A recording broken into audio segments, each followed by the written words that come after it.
کلام امام الزمان علیہ الصلاۃ والسلام۔ تمام نبیوں کی کتابوں سے اور ایسا ہی قرآن شریف سے بھی یہ معلوم ہوتا ہے کہ خدا نے آدم سے لے کر آخر تک دنیا کی عمر 7,000 برس رکھی ہے، اور ہدایت اور گمراہی کے لیے ہزار ہزار سال کے دور مقرر کیے ہیں۔ یعنی ایک وہ دور ہے جس میں ہدایت کا غلبہ ہوتا ہے، اور دوسرا وہ دور ہے جس میں ضلالت اور گمراہی کا غلبہ ہوتا ہے۔ اور جیسا کہ میں نے بیان کیا، خدا تعالیٰ کی کتابوں میں یہ دونوں دور ہزار ہزار برس پر تقسیم کیے گئے ہیں۔ پھر 1055 کا دور آیا جو ہدایت کا دور تھا۔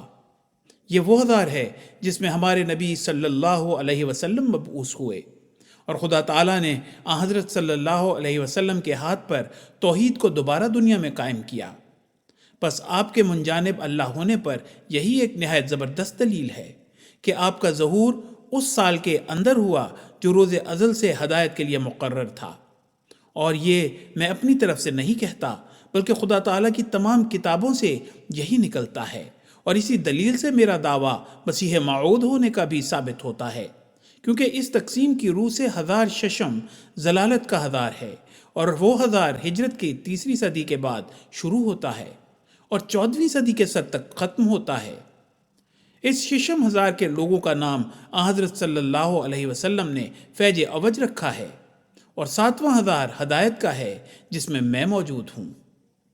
چونکہ یہ آخری ہزار ہے، اس لیے ضرور تھا کہ امام آخر الزمان اس کے سر پر پیدا ہو، اور اس کے بعد کوئی امام نہیں اور نہ کوئی مسیح مگر وہ جو اس کے لیے بطور ذل کے ہو، کیونکہ اس ہزار میں اب دنیا کی عمر کا خاتمہ ہے جس پر تمام نبیوں نے شہادت دی ہے،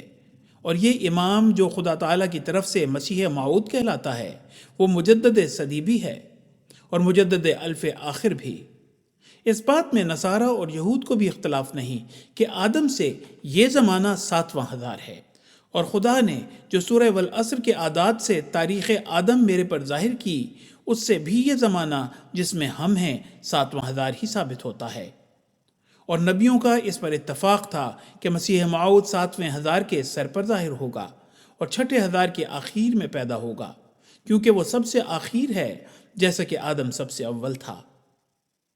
حوالہ لیکچر سیالکوٹ۔